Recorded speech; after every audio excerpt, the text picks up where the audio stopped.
송나영의 라디오 오늘.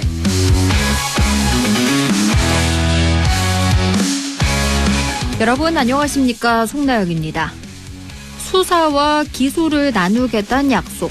그 약속의 실체가 오늘 모습을 드러냈습니다. 정부가 중소청과 공소청 신설 법안을 내놨는데요.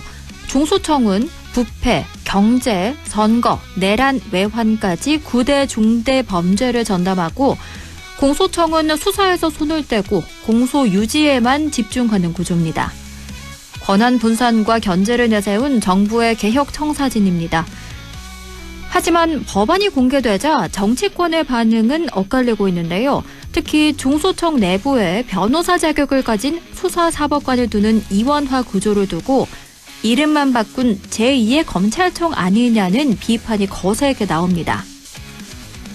조국혁신당 조국 대표는 수사 기소 분리를 위해 싸워온 국민에 대한 배신이라며 검찰 카르텔의 부활을 경고했고 여권 내부에서도 정부안이 당론과 충돌할 수 있다는 우려가 제기되고 있습니다. 과연 이번 개편은 진정한 개혁의 시작일까요? 아니면 또 다른 권력기관의 탄생일까요? 안동문화방송 라디오 오늘 광고 듣고 시작합니다. 고규필 고객님. 왔다. 뱅크로 와. 재미가 뱅크로 와. 와. 놀라움이 뱅크로 와. 와. 혜택이 와. 재미있게 놀랍게 다양하게 와보고 싶은 뱅크 고규필도 와뱅크. 광주은행. 안전화가 이렇게 편해도 돼요? 나도 모르게 집에까지 신고 간다니까요. 우린 발이 건강해야 하니까 안전화 아무거나 못 신어요. 내가 안전해야 가족이 안심하지. 그래서 난 꼭 워킷만 신어. 워킷 안전화를 고집하는 확실한 이유가 있다. 생각의 차이가 만드는 가치 워킷. 워킷 안전화. 내게 기대 저축은행 당신 곁에 저축은행 기대하던 미래와 만나요. 당신의 기대, 당신의 미래. 저축은행에 기대세요. 내게 기대 당신의 저축은행. 1월 12일 월요일 라디오 오늘입니다. 1부 꼭 알아야 할 우리 지역 뉴스를 시원하게 정리해드립니다. 양승진의 슬기로운 뉴스 생활 함께하고요. 2부 이슈 오늘에서는 옛 안동역 부지 활용 사업이 첫 삽을 떴습니다. 잠시 후 안동시 도시디자인과 이기대 공간조성팀장과 이야기 나눕니다. 이어서 박규환의 세상 읽기 함께합니다. 라디오 오늘 유튜브로도 다시 들을 수 있거든요. 많은 애청 바랍니다.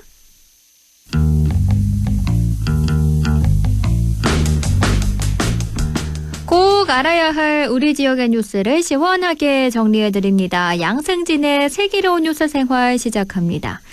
지난 주말 우리 북부 지역에 정말 눈 때문에 울었고 또 눈 덕분에 안도의 한숨을 내쉬었습니다.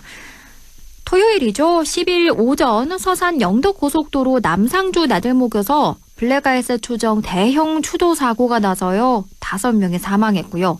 같은 날 오후엔 의성에 산불이 발생했는데요. 눈이 내리면서 조기에 진화가 됐습니다. 오늘 이 이야기 나눠볼 텐데요.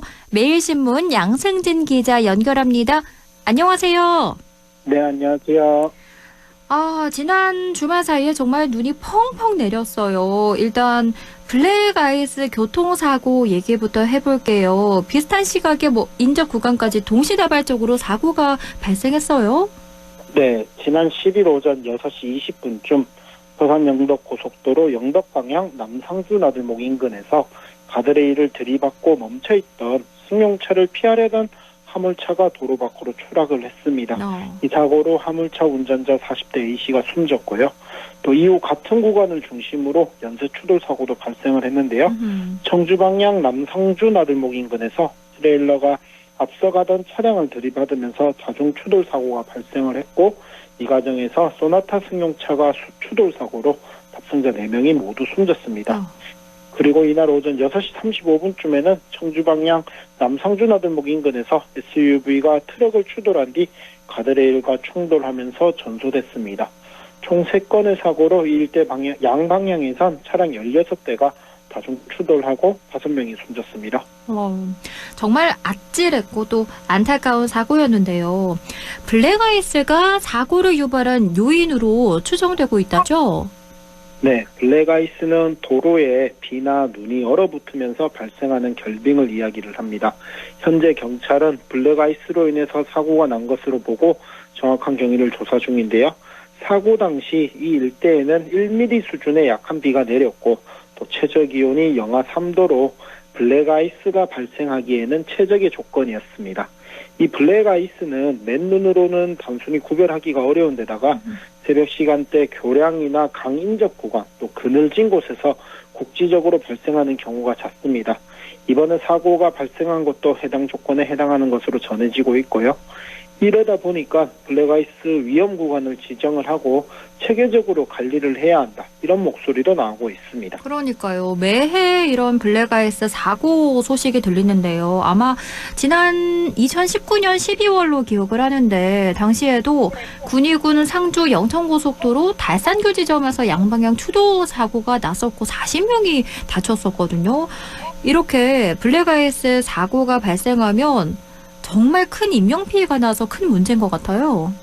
네, 그래서 사전에 예방이 더 중요하다는 건데요. 네. 과거의 사고 이력이라든가 또 각 구간의 지형, 기상 데이터를 바탕으로 해서 상습 결빙 구간을 선별을 하고 사전에 감속을 유도한다거나 또 경고 표지를 강화한다거나 또 제설이나 재빙 작업을 집중적으로 병행을 해야 된다. 이런 필요가 있어 보입니다.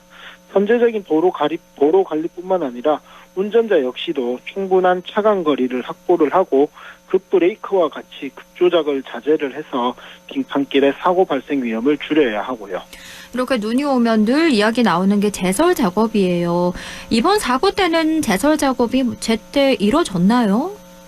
네, 일단은 한국도로공사 측에서 눈이 내리던 사고가 발생했던 6시 20분 이전에 일부 염화칼슘 배포라든가 이런 작업들은 했다고 이제 확인이 되고 있고요. 네. 그럼 또 그 전날에 새벽 4시 반까지 이제 도로 관리를 했을 때에는 블랙아이스가 아직 발생하지 않았다고 일단 이렇게 밝힌 상태입니다. 아하, 경찰도 수사에 착수하고 또 국토부도 감사를 진행하기로 했다고요?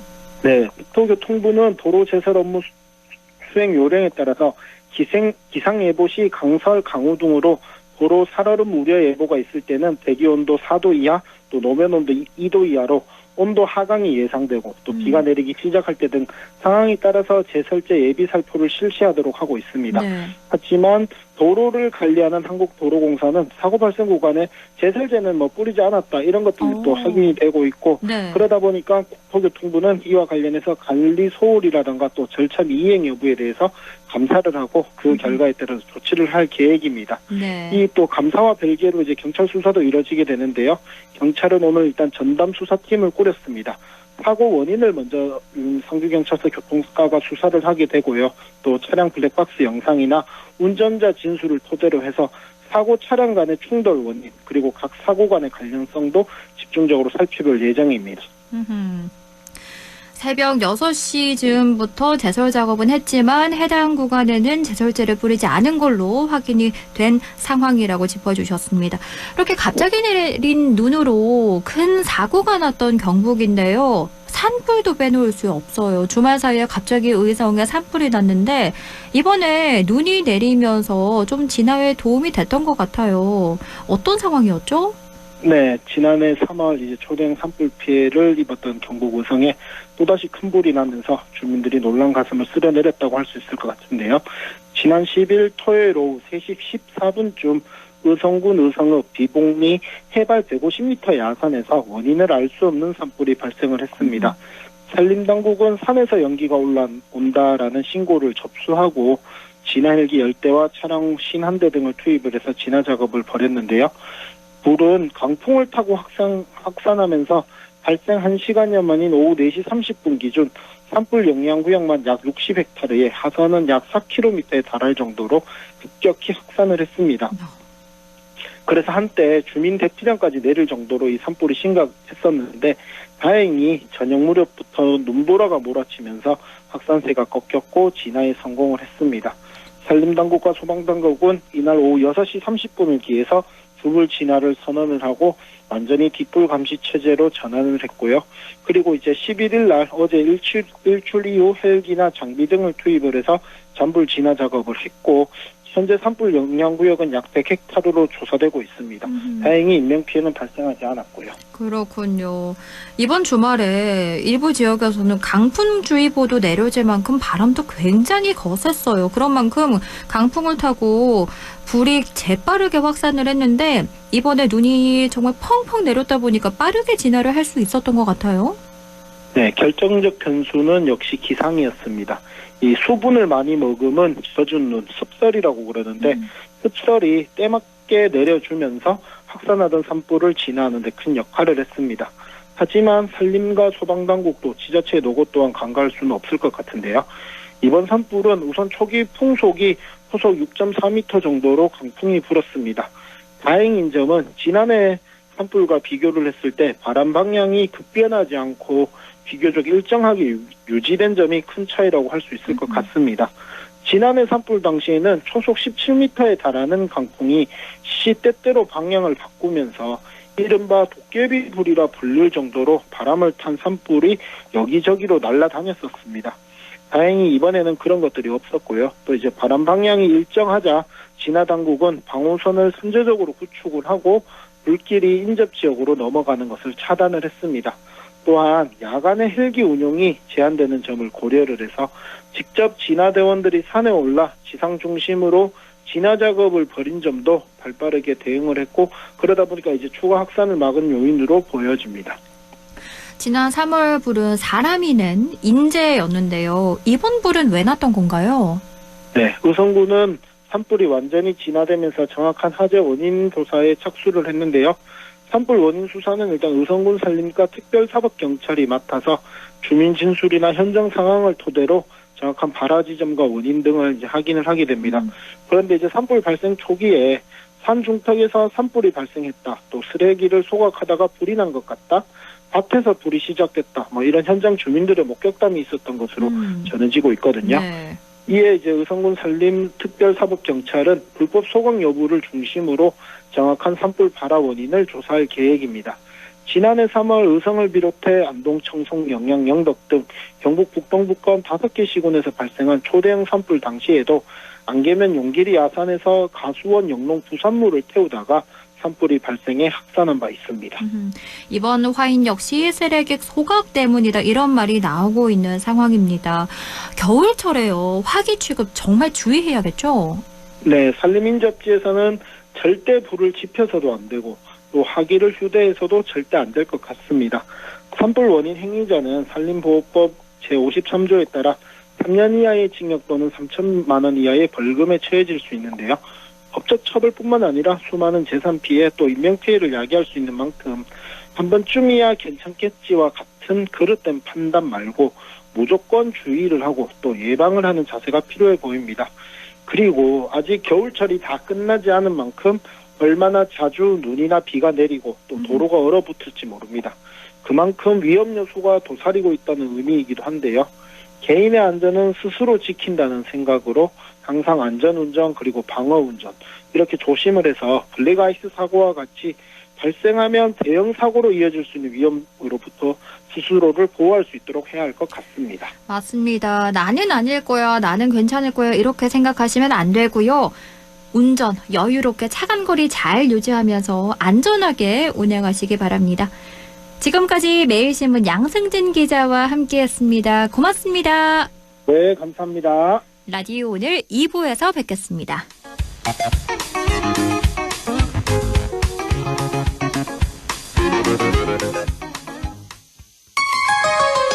MBC 라디오 지역과 함께 성장해갈 인재를 키웁니다. 지역교육 혁신을 주도하는 안동과학대학교.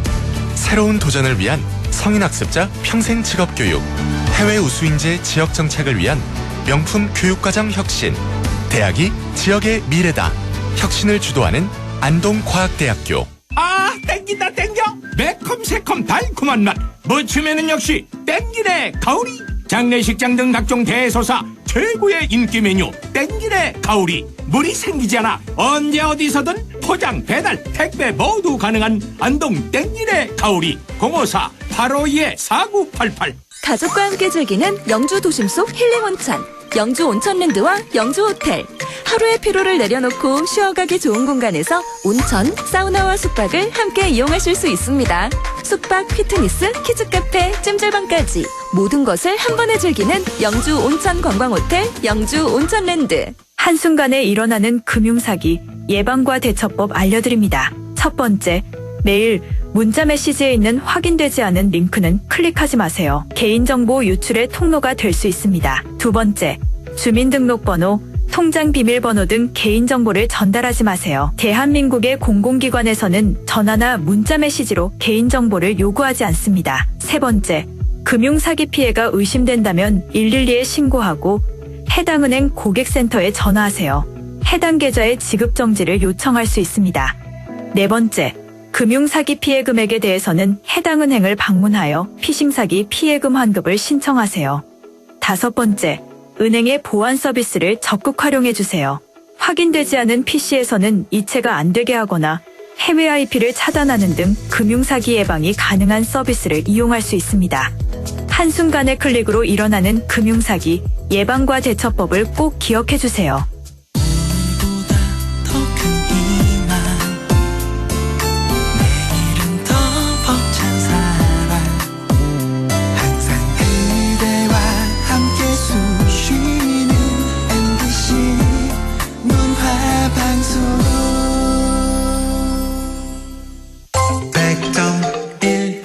라디오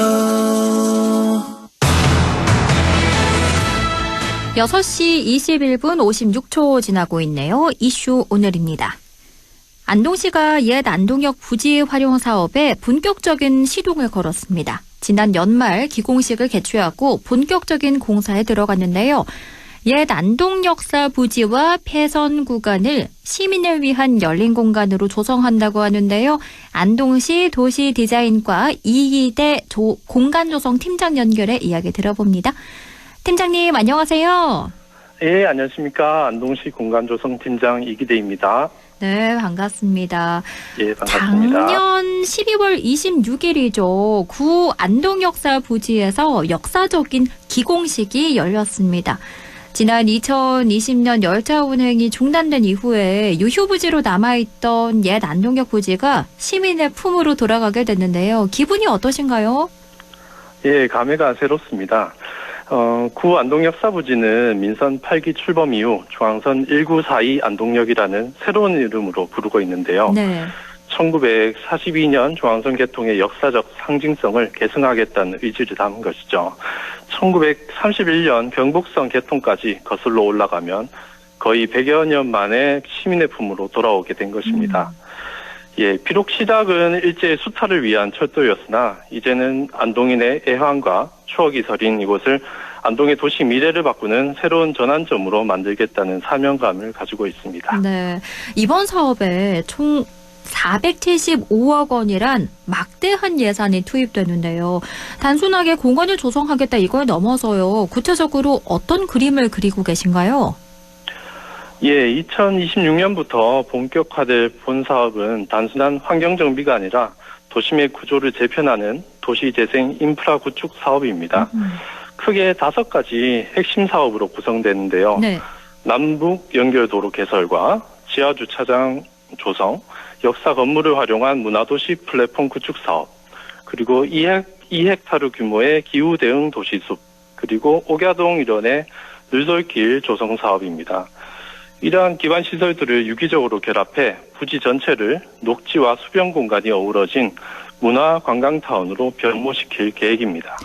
이런 핵심 사업들 중에 하나씩 짚어볼게요. 가장 눈에 띄는 게 영가대교와 웅부공원을 잇는 남북 연결도로인데요. 기존에는 무려 1.7km를 우회했다고 들었는데 이 도로가 뚫린다면 시민 삶에는 어떤 변화가 생길까요?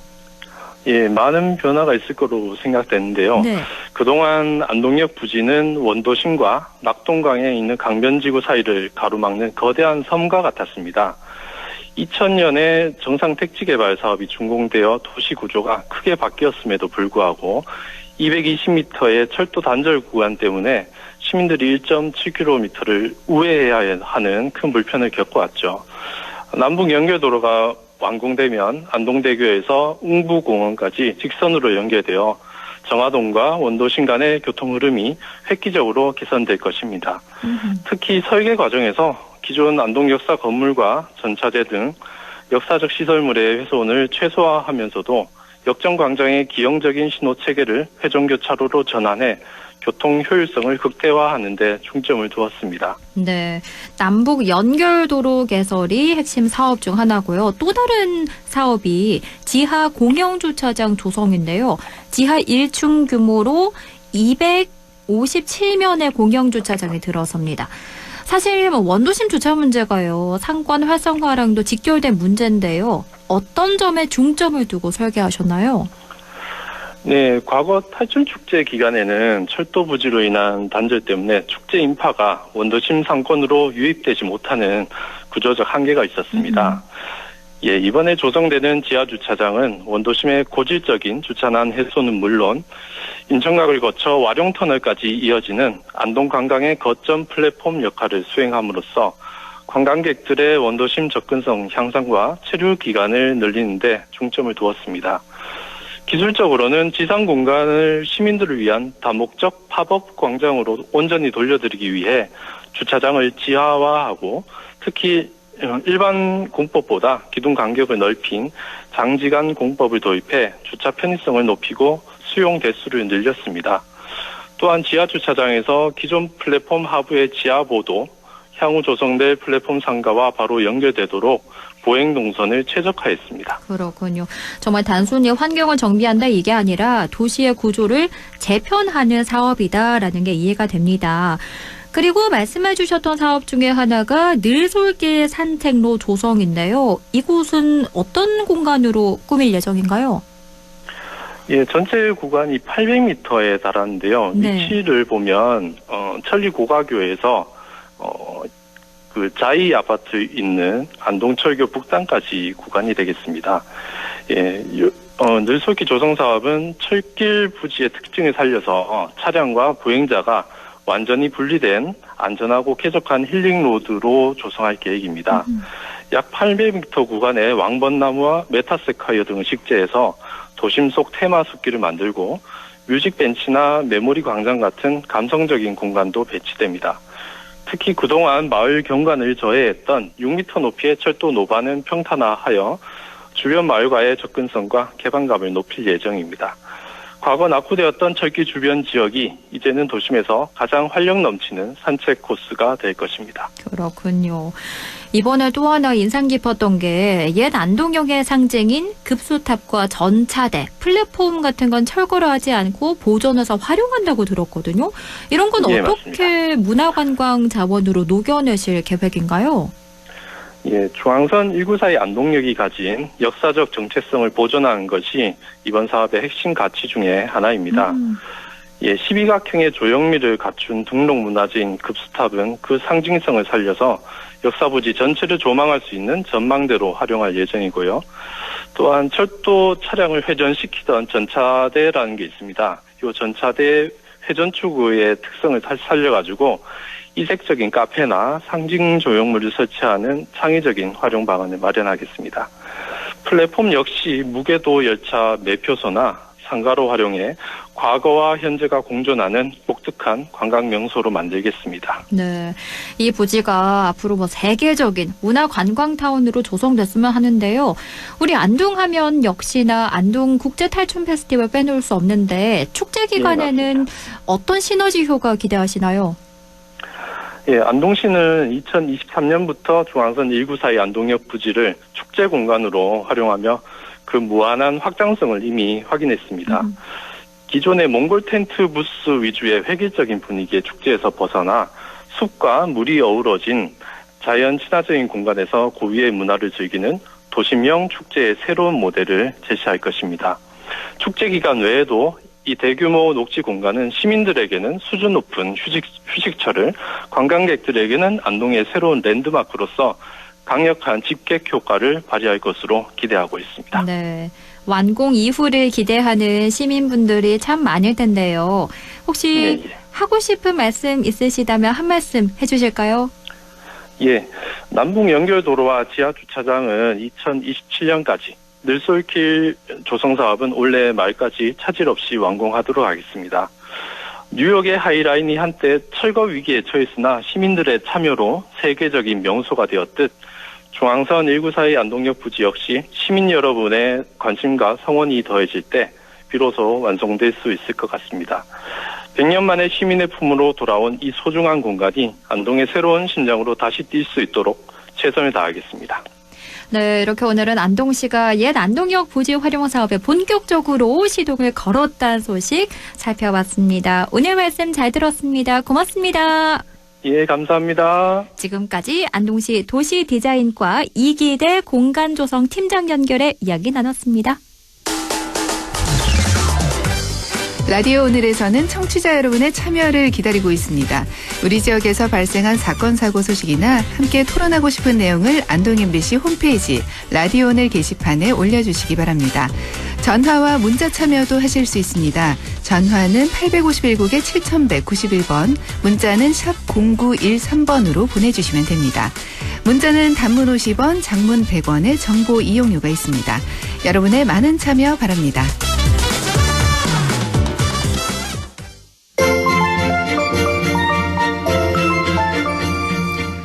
박규환의 세상 읽기 더불어민주당 대변인이죠. 박규환 영주영양봉화지역위원장 연결해 이야기 나눕니다. 위원장님 안녕하세요. 네, 반갑습니다. 영주영양봉화 박규환입니다. 많은 분들이요. 윤석열 전 대통령과 내란 피고인들에 대한 구형, 얼마나 특검이 구형하는가 여기에 관심을 가졌는데 그런데 구형이 이루어지지 않았거든요. 아직. 어떻게 보셨나요? 네, 지난 재판 아마 밤 늦게까지 보신 분들 많을 텐데요. 네. 저도 어떻게 이렇게까지 재판을 어떻게 보면 좀 무슨 코미디도 아니고요. 내란 재판이란 게 이게 정말로 엄중한 재판이잖아요. 네. 보통의 형사 사건 하나하나도 사실은 국민의 삶과도 직결되고 또 피해자의 인권이나 또 피해자의 삶을 보호해주는 이런 측면에서 정말 엄중하게 치러지는데 온 국민을 피해자로 삼았던 내란 사건에 대해서 어떻게 재판을 이렇게까지 마치 무슨 코미디처럼 이렇게 법정을 모독하고 국민을 모욕하는 재판을 할 수가 있을까 저도 깜짝 놀랐습니다. 네. 결국은 뭐 하루 종일 했지만 그 김용년 변호인들 그 사람들만 한 거의 8시간 넘게 그렇죠. 예, 그렇게 진술하고 끝내 구형도 못하고 최후 진술도 못하고 또 다시 재판기를 별도로 잡는 이런 상황은 저는 일단 이런 상황을 방치한 재판부가 정말로 잘못했다. 이거는 이런 식으로 재판하면 안 되죠. 사실 뭐 내란 피고인 측 변호사들이 노골적으로 시간을 끌면서 버텼는데요. 돌아가면서 유사한 내용을 반복하거나 하는 식으로 시간을 끈 건데 법원에서는요. 그렇죠. 제재를 못하는 건가요? 법원에서는 소송 지휘권 재판장이 갖고 있고요. 당연히 제재할 수 있습니다. 네. 제재할 수 있는데 사실은 직위원 재판부에서 처음부터 피고인의 방어권을 보장해 주겠다. 그래서 할 수 있는 말 다 할 수 있도록 허용해 주겠다. 네. 이런 식의 태도를 취했고요. 그랬기 때문에 김용면 전 장관 측 변호인이 뭐 서류 증거조사만으로도 10시간 이상 끄는 이게 가능했고요. 얼마든지 사실 중간에서 끊을 수 있었거든요. 네. 그런데 재판부가 그렇게 하지 않았던 것이고요. 결과적으로는 뭐 윤석열, 김용년 같은 이런 내란범들이 자기 지지 세력에게 목소리를 낼 수 있는 시간을 저는 제공해 준 것이다. 이렇게 보이고요. 실제로 김용년 측 변호인들이 바로 이제 재판 끝나고 나가서 본인들 유튜브에서 임무 완수했다. 멋지지 않느냐. 우리가 이렇게 길게 했기 때문에 하루 더 잡혔고 그 하루 동안 또 변론을 길게 할 수 있게 됐다. 성공했다.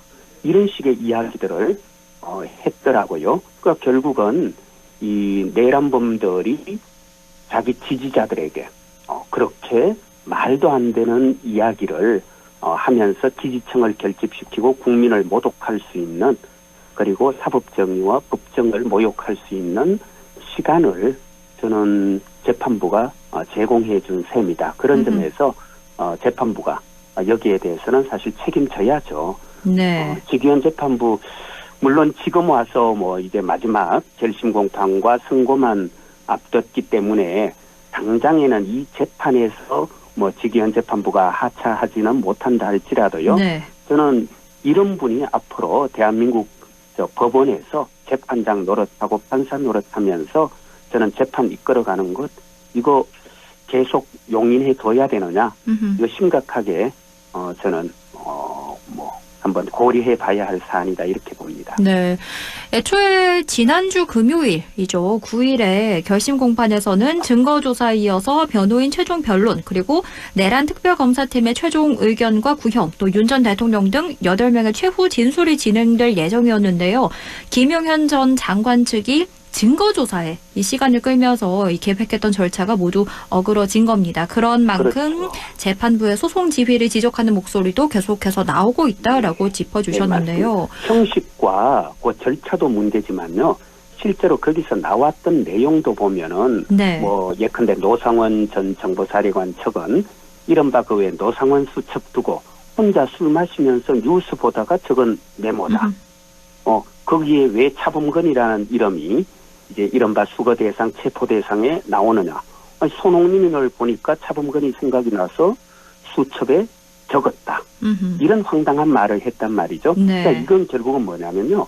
내란이라는 것을 아주 가볍게 마치 그냥 어떤 잠깐의 어떤 장난거리 이 정도 수준으로 만들어버리려는 이런 행태들이잖아요. 그렇죠. 사실은 이런 것은요, 재판부가 단호하게 제지하고 또 엄중하게 경고해야 되거든요. 근데 재판부가 이제 그런 어떤 책임을 전부 다 방기하고 전혀 어떤 판사로서 소송 지휘권을 행사해야 될 책임자로서 어떤 역할도 하지 않았다는 것. 근데 우리가 이 지기현 판사 시간 단위 구속기간 계산이라는 아주 전례 없는 그런 해석을 통해서 윤석열 석방시킨 당사자잖아요. 네. 그래서 저는 거기에다가 이번 구형 지연 그리고 이렇게 재판을 시화화하고 마치 아주 장난거리처럼 이렇게 만든 것, 이것이 과연 우연일까? 이런 반복되는 행태에 대해서 뭐 책임 추궁이 불가피하다 이렇게 봅니다. 내일 다시 결심 공판이 열리는데 내일은 특검팀의 구형 나올 수 있을까요?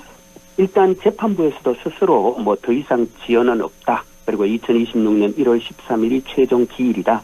이렇게 못 박았으니까요. 저는 마지막으로 일단 이 재판부의 이 말을 그래도 한 번 더 믿을 수밖에 없는데요.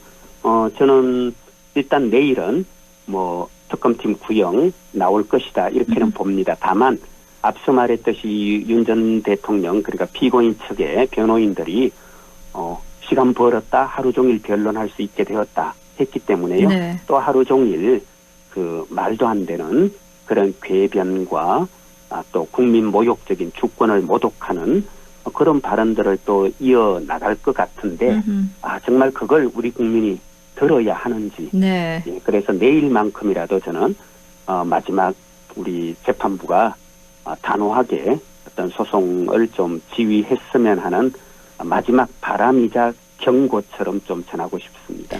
구형량은 어떻게 전망하시나요? 저는 당연히 법정 최고형이 나올 거라고 봅니다. 사형이요? 법정 최고형이 지금 그렇죠. 내란은 특히 내란 우두머리는 지금 사형과 무기징역, 무기금고밖에 없는데요. 지금까지 이 행태나 그리고 특히 본인이 전혀 반성하거나 책임지는 모습을 보이고 있지 않기 때문에요. 네. 저는 어떤 뭐 감경 사유도 없고 오히려 가중해야 할 사유만 계속 늘어왔잖아요. 그런 네. 만큼 저는 법정 최고형을 구형할 거라고 봅니다. 네, 저희가 내일 결심 공판 이야기 다시 한번 전해드리도록 하고요. 민주당으로 넘어가 보겠습니다. 주말 사이에 민주당 김병기 의원이 그만둔 원내대표 자리에 삼선인 한병도 의원이 선출됐는데요. 이분은 어떤 인물인가요? 예, 어제 한병도 의원이 새 원내대표로 선출됐고요. 이분은 지금 지역구는 전북 익산에 이제 지역구를 두고 있고요. 지금 삼선 의원인데요. 문재인 정부 시절에 청와대 정무수석도 지냈고, 네. 그리고 또 이재명 당대표 체제죠. 그때도 주요 당직이죠. 전략기획위원장도 맡았고, 또 대선에서도 또 이재명 후보 캠프에서 이제 상황실장 같은 이런 아주 중요한 보직도 맡았고요. 또 지난 국회 전반기 예산결산특별위원장 지내면서 또 법정 기한 안에 예산안 처리 이끌어냈죠. 그래서 저희들은 보통 이분이 이제 실무 능력도 갖췄고 또 협상력도 갖춘 그런 아주 합리적인 분이다. 항상 이제 저희 아는 분들은 그렇게들 평가하시더라고요. 네. 예, 그리고 또 한 원내대표 본인도 이제 취임 일성이죠.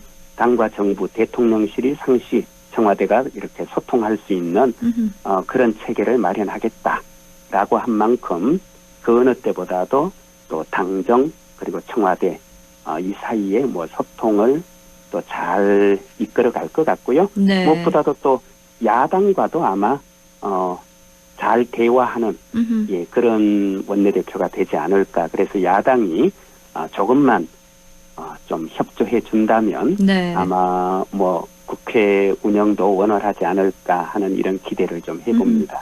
그런가 하면 김병기 전 원내대표에 대한 윤리심판원 징계회의가 오늘 2시부터죠. 오후 2시부터 4시간 넘게 근 5시간 가까이 진행 중인데요. 제명 가능성까지 민주당 지도부는 언급을 했는데요. 어떻게 될까요? 사실 지금 김병기 전 원내대표에 대해서 지금 뭐 여러 가지 의혹들이 제기되었지 않습니까? 네. 뭐 13개다, 14개다 할 정도로 이렇게 많은 의혹들이 제기되었는데요. 뭐 본인 입장에서는 또 사실관계를 다툴 만한 여지도 있고 또 뭐 억울한 부분도 있을 수 있겠지만 또 몇몇 부분에서는 특히 그 어떤 뭐 부인과 관련된 법인카드 업무 추진비 카드 의혹이라든가 또 이런 부분에서 사실은 어떤 범죄 정황 이런 것도 좀 드러나는 게 사실이고요. 네. 그런 만큼 아마 이제 뭐 중징계가 내려지지 않을까. 그리고 또 국민 여론도 아마 윤리심판원에서는 또 고려할 거고요. 실제로 네. 뭐 이런 어떤 범죄적 정황 또 내지는 비윤리적인 이런 행태들에 대해서 종합적으로 판단해서 아마 중징계가 내려지지 않을까 그렇게 네. 다들 전망하고 있습니다. 그렇군요. 징계 여부는 나오는 대로 저희가 전해드리겠고요. 예. 오늘부터 새해 첫 임시국회가 시작됐습니다. 이번 회기에는 이해훈 기획예산처 장관 후보자 인사청문회가 예정돼 있는데요. 다음 주 월요일이죠. 오는 19일 하루만 이 인사청문회를 하기로 잠정 합의한 상태인데요. 계속해서 후보자를 둘러싼 의혹들이 나오고 있는데 어떻게 보고 계신가요? 여러 가지 지금 의혹이 이제 제기됐고요. 그래서 네. 그것에 대해서는 저는 이해훈 후보자 본인이 충분히 소명해야 된다고 봅니다. 특히 이제 뭐 도덕성과 관련된 이런 여러 가지 의혹들 여기에 대해서는 충분히 또 이런 자료를 제시하고 소명해야 한다고 보고요. 네. 그리고는 이제 또 뭐 그분의 어떤 정책 의지 또 검증돼야 될 것이고 또 어쨌든 이제 그분이 지금까지는 좀 우리 정부와 또 저희 민주당에서 보기에는 우리 당과 또 대척점에 서서 이런저런 발언들이나 또 정치 행동들을 많이 하셨기 때문에 네. 과연 저분이 이제 이재명 정부의 국정 철학을 제대로 이해하고 있고 또 그것을 실천에 옮길 만한 의지나 능력이 있는지 여부도 또 검증이 되어야겠고요. 그래서 그날 하루는 아마 뜨거운 하루가 될 것 같습니다. 저희 그렇군요. 민주당도요. 그냥 여당이기 때문에 무조건 방어하고 보호하는 것이 아니라 청문회의 취지 그대로 공직 후보자의 도덕성, 자질, 능력 이 모든 것을 투명하게 제대로 검증하는 그런 청문회로 삼을 생각입니다. 국민 네. 여러분께서 아마 좀 관심 있게 지켜봐 주시고 과연 이재명 정부의 국무위원으로 또 기획예산처 장관으로서 적합한지 여부를 같이 좀 심사해 주시고 평가해 주시면 좋겠습니다. 네. 다음 주 월요일입니다. 19일 기획예산처 장관 후보자 인사청문회 열린다는 소식까지 짚어봤고요. 그나저나 민주당이요. 이번 주 목요일 본회의에서 2차 종합특검법을 처리한다는 계획인데요. 2차 종합특검이 꼭 필요하다는 입장인 거죠? 그렇죠. 사실은 지난 9일에 8일에 저희가 이 본회의 한번 열고자 했는데 그것은 또 여야 협의가 제대로 안 되고 하면서 이제 15일 본회의에서 2차 종합특검법 처리하려고 하는데요. 네. 아시다시피 지난번에 저희가 특검 3개 했지 않습니까? 네. 내란 특검, 그리고 김건희 특검, 최혜병 특검. 이제 줄여서 말하면 그렇게 3가지 특검 했는데요. 네. 사실은 그 3가지의 특검이 각각의 사건별로 따로따로 이제 진행되면서 여러 가지 또 의혹도 규명하고 또 책임자도 이제 법의 심판대 위에 세우기는 했지만 사실은 많은 부분에서는 의혹이 해소되지 못했어요. 그래서 뭐 예컨대 내란 특검 같으면 검찰의 불법 계엄 연루 수사 이런 것도 제대로 안 됐고 그리고 또 앞서 말씀드린 노상원 수첩이라든가 이런 것 그리고 정말로 내란의 동기가 무엇인지 이런 것도 사실은 제대로 아직 규명 안 됐고요. 그리고 또 뭐 최혜병 특검 같으면 여기도 마찬가지로 왜 그렇게 임성근 사단장을 구명하려고 했는지 사실은 그런 동기 같은 것 제대로 규명 안 되었고 사실은 그 동기가 규명될 때 거기에 연루된 사람들이 이제 제대로 또 뭐 수사되고 기소될 수 있는데요. 그런 부분이 또 미흡했죠. 김건희 특검은 원래 조사해야 될 대상 가운데 사실은 절반도 제대로 못했어요. 네. 그래서 그 외에 또 수사 과정에서 새롭게 제기된 사건들도 많았고 뭐 대표적으로 양평고속도로 의혹 같은 건 아예 거의 뭐 손도 못 댔지 않습니까? 네. 그래서 이런 의혹의 실체들을 제대로 규명하기 위해서는 그래서 다시는 우리 역사에서 이렇게 권력자들의 국정농단, 비리, 내란 이런 일들이 일어나지 않도록 하기 위해서는요 반드시 마무리가 필요합니다. 그래서 2차 종합특검에서 이 사안들을 전부 다 일괄해서 좀 신속하게 수사하고 엄정하게 책임을 묻는 이런 절차가 저희는 꼭 필요하다. 이것 안 하고 넘어가면요 대한민국 역사에서 앞으로 또 이런 유사한 사례가 발생될 것이다. 어허. 그래서 오늘의 범죄를 처벌하지 않는다면요 그것은 내일의 범죄를 다시 열어두는 것과 같다. 그렇게 어허. 생각하기 때문에 저희는 네. 반드시 2차 종합특검법 처리하고 그리고 신속하게 수사할 수 있도록 그렇게 하려고 합니다. 그렇군요. 규명되지 않은 사실이 너무나 많기 때문에 2차 종합특검이 꼭 필요하다 이렇게 말씀해 주셨습니다. 네네. 저희가 국민의힘으로 좀 넘어가 볼게요. 당명 개정을 추진 중인데요. 5년 5개월 만에 또다시 간판을 교체합니다. 어떻게 보십니까? 근데 지금 우리 국민이 국민의힘에게 요구하는 게 당명 바꿔라, 간판 갈아라 이런 건 아니잖아요. 그렇죠. 어떤 본질의 변화 없이 뭐 실체가 전혀 바뀌지 않는 상태에서 간판을 바꾸겠다. 이거는 아예 공개적으로 대놓고 노골적으로 국민을 기만하겠다. 이런 얘기잖아요. 네. 여기에 과연 국민들이 속을까요? 사실은 이게 이제 지방선거 앞두고 지금 그대로 지금 국민의힘 모습 가지고는 표를 못 얻을 것 같다. 일단은 표를 얻기 위해서 우선 급한 대로 뭐 소나기나 피하고 보자. 간판이라도 갈아서 약간 뭐 변화한 척 해보자. 이런 정도인 것 같은데요. 이거는 저는 오히려 국민들께서 더 분노하실 것 같아요. 지금도 계속 안에서는 윤 어게인 얘기하고 있고, 네. 뭐 내란에 동조하고 있고, 예컨대 내란 특검이라든가 이런 관련된 수사에 전혀 협력하지 않으면서 국민의힘이라는 이름만 간다.